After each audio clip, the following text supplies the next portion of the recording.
Oh, they come unstuck, running down to the riptide, taken away to the dark side. I wanna be your left-hand man. I love you when you sing that song, and I got locked in my room 'cause you're gonna sing the words wrong. Halo guys, sekarang kita lagi ada di Museum Nasional. Nah, sekarang kita akan ngevlog keliling-keliling di Museum Nasional, terkhususnya ke bagian-bagian masa-masa Hindu dan Buddha. Yoi, itu dia. Sebelumnya disclaimer dulu, Museum Nasional ini letaknya ada di seberangnya Museum Nasional atau Monas ya guys. Let's go. Let's go.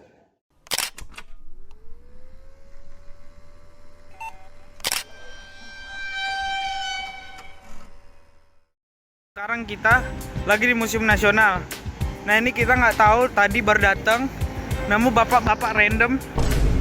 Bukan nemu ya gua. Apa dia datang sendiri? Dia lagi lewat, Renat manggil. Iya.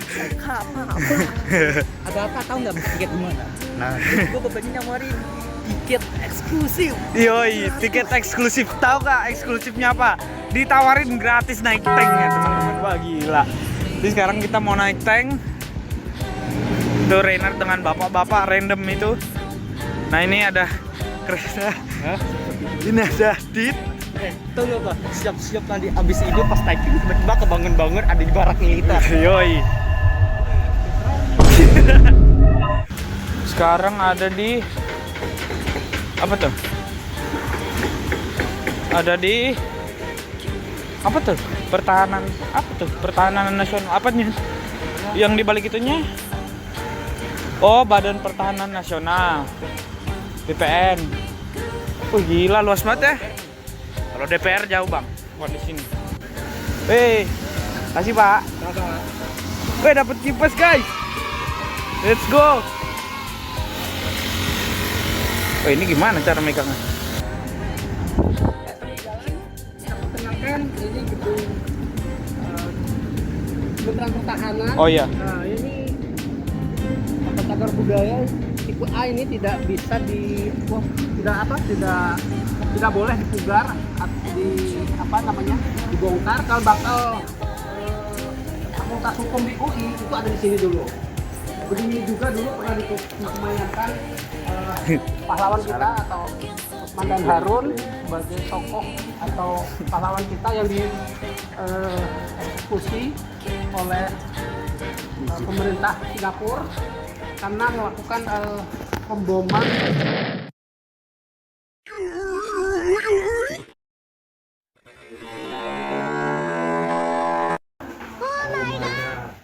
Teman-teman sekarang kita masuk, kayaknya kita akan masuk ke tamannya dari Genhan.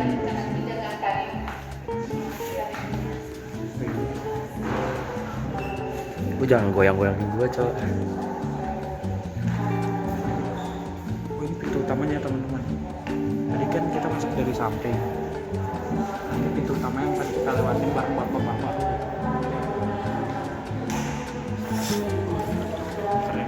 Keren banget guys.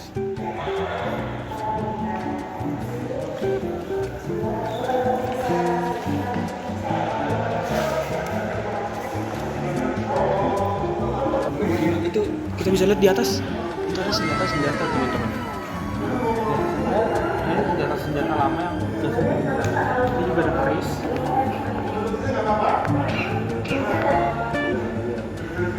Kalau ini perang dunia pertama. Oh itu perang dunia pertama. Iya, ini masih menggunakan peluru yang bulat-bulat itu gitu disodok dulu. Oh, Tahu kan ya? Iya, kayak masketir kan begitu modelnya.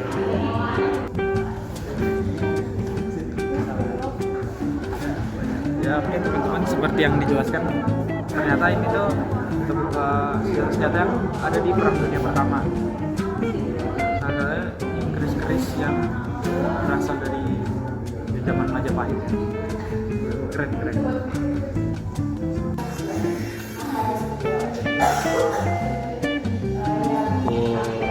Sekarang kita lagi ada di lorong peristiwa yang lumayan sangat bersejarah buat Indonesia guys. Dari operasi Trikora tadi, terus penuntasan PKI, personal terus sampai ya suksesnya kejadian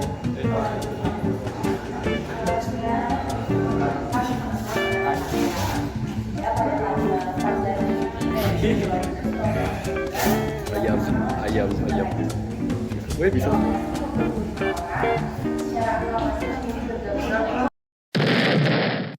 Oke teman-teman, hari ini kita akan menjelajahi museum nasional di Indonesia, terutama di Jakarta. Hari ini kita akan memasuk bagian-bagian dari Hindu Buddha. Nah, di sini kita akan disambut oleh Bhairawa Buddha yang merupakan sebuah arca yang berwujud Bhairawa yang demonis. Dan juga di sekitar Bhairawa Buddha ini kita memiliki relief ya dari zaman dahulu. Kalian bisa lihat sendiri. Di sini ada relief dari zaman dahulu, yaitu dari Siwa Mahadewa dan juga Parawati dan dewa-dewa dan dewi lainnya. Menarik bukan? Mari kita lanjut. Nah, di sini di sebelahnya arca ini kita disaksikan oleh Ganesha dari Candi Magelang, Jawa Tengah. Nah, ini sebuah bentuk dari perwujudan dari putra Siwa dan Parawati yang menjadi dewa pengetahuan. Dan kita akan berlanjut ke bagian selanjutnya. Menarik bukan? Mari kita lanjut. Oke teman-teman, sekarang kita ada di bagian stupa-stupa. Langsung aja. Nah, ini buat stupa yang pertama.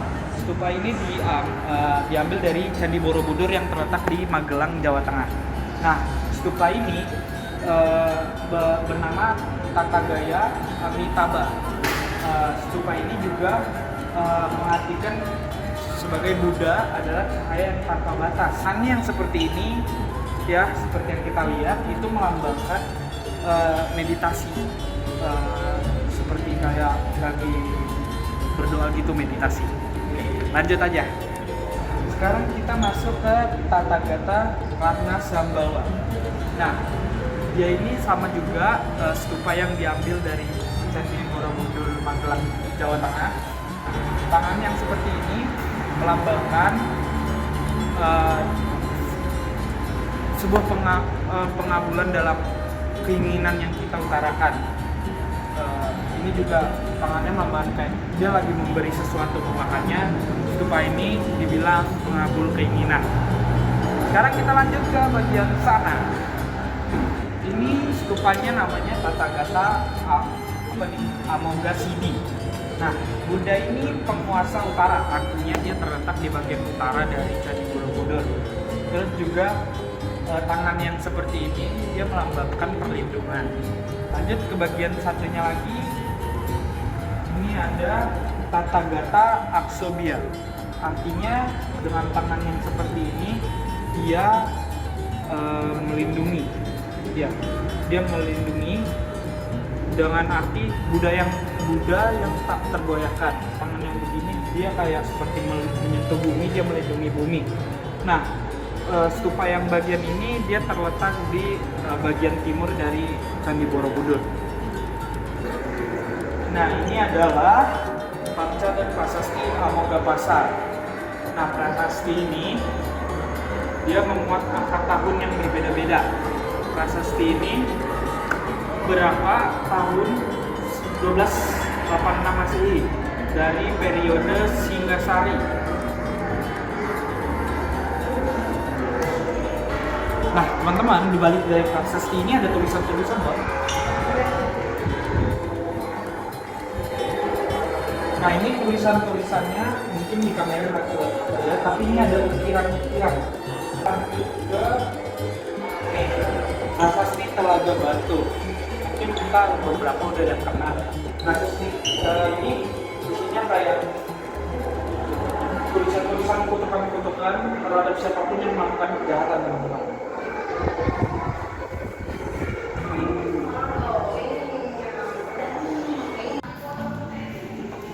Oke teman-teman, sekarang kita berada di bagian luar dari museum nasional atau dari kayak bagian gardennya, taman-tamannya.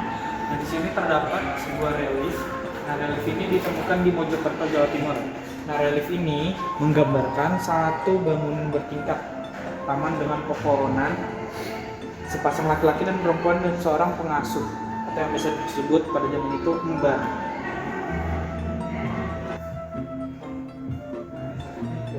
Banyak ya relief-relief yang sangat melambangkan berasal dari Hindu-Buddha.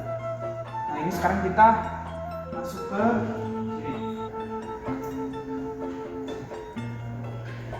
Ini masih banyak lagi di bagian dari sini sampai di bagian taman-taman tengah ini. Bentuknya juga sama. Tuh ada arca, ada relief juga, ada masih ada prasasti juga.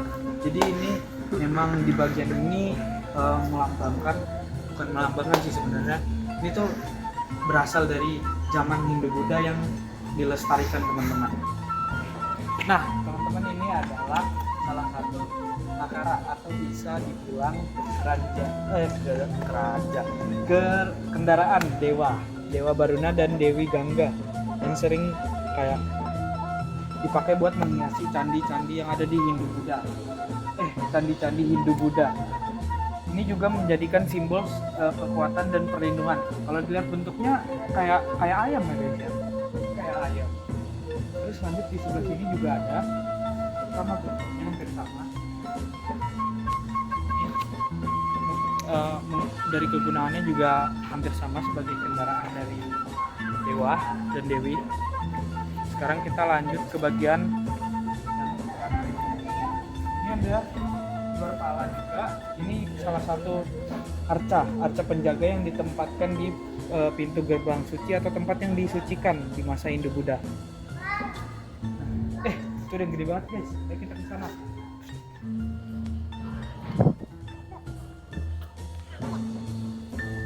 Ini adalah Nandi. Nandi ini sama saja dengan yang tadi sebelumnya nakara. Ini sekarang Dewa Siwa. Ini bentuknya kayak lembu, kayak kerbau atau ya semacamnya. Ini simbol loyalitas, maskulinitas karena lembu juga berbadan yang besar. Ini juga melambangkan kekuatan fisik. Nandi ini juga menyimbolkan loyalitas, ketulusan dan penjaga kesucian. Makanya digunakan oleh Dewa Siwa untuk dijadikan sebagai kendaraan, guys. Sekarang kita pergi ke sini.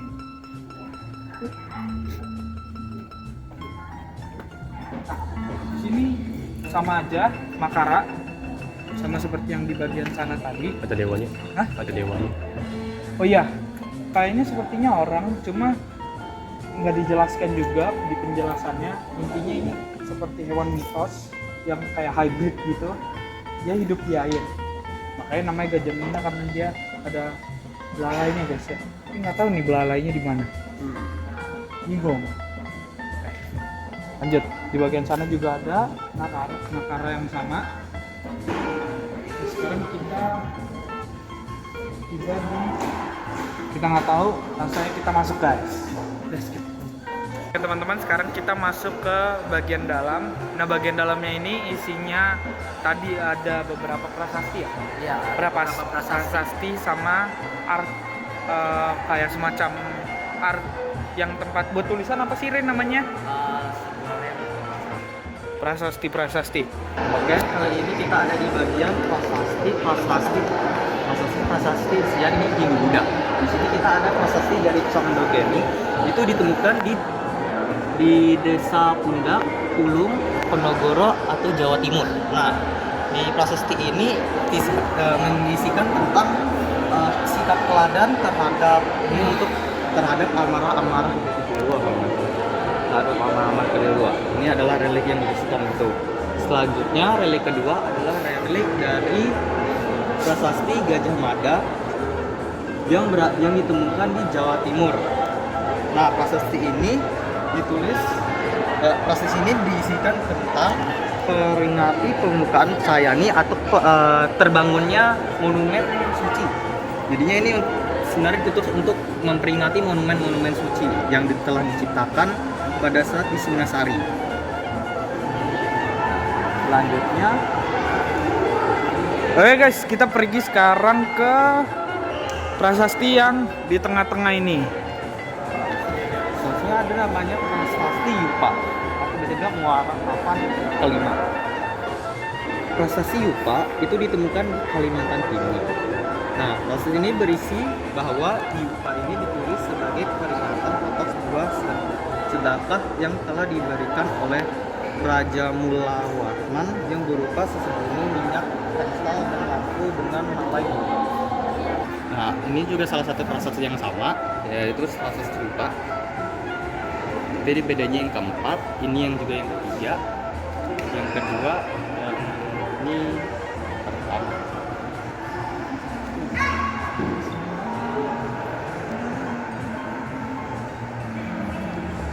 Teman-teman, sekarang kita udah selesai dari prasasti Yupa Muara Kama. Ini prasastinya.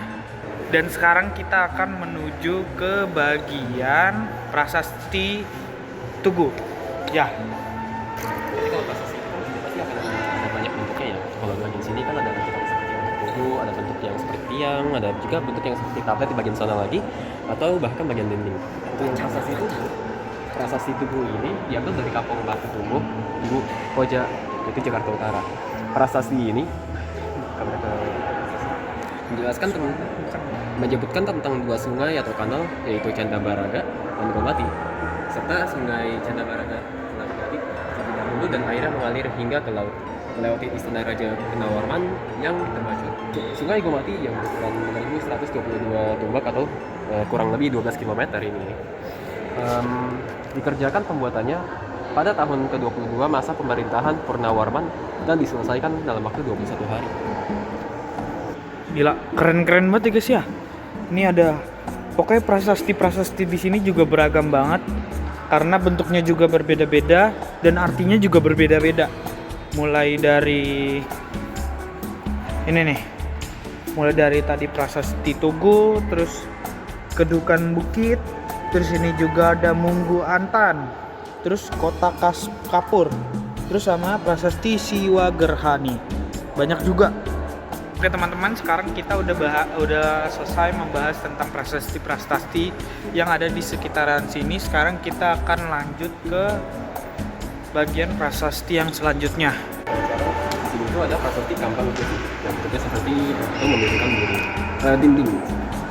Prasasti ini ditemukan di Tuban, Jawa Timur dan diperkirakan telah dibuat pada abad ke-11 Masehi. Prasasti ini dikeluarkan pada masa pemerintahan Sri Mapanji Berantakan dan aksara dituliskan pada kedua sisi. Namun bagian depan telah rusak. Bagian belakang ini ternyata memang harus bagian depan. Jadi yang diperlihatkan itu memang bagian depan. Isinya secara keseluruhan menguraikan tentang pemberian anugerah dari Raja Sri Mapanji Garasakan kepada Desa Kampang Putih yang ditegaskan melalui cap Garut buka dalam bentuk kalimat dan tergambar cukup jelas pada sisi depan prasasti. Nah selanjutnya ini ada prasasti Sang Yang Tapa.